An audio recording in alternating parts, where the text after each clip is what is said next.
Во последните 24 часа се направени 2161 тестирање, а регистрирани се 314 нови случаи на COVID-19. Неголемиот дел, поточно 179, се во Скопје. Велес се карактеризира со 12 нови случаи и 600 здравени лица, но и млад починат велешанец на само 54 години. Пријавени се вкупно 8 починати лица. Починати се по 2 пациенти од Куманово и од Охрид, по еден смртен случај во Скопје, Велес, Струмица и Берово. Сите пациенти се починати во болнички услови. Институтот за јавно здравје бележи 210 оздравени пациенти.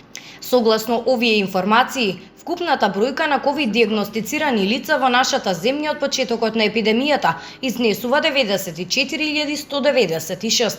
Бројката на оздравени пациенти е 83.634, на починати е 2.908, а бројката на активни случаи во моментов изнесува 7.654.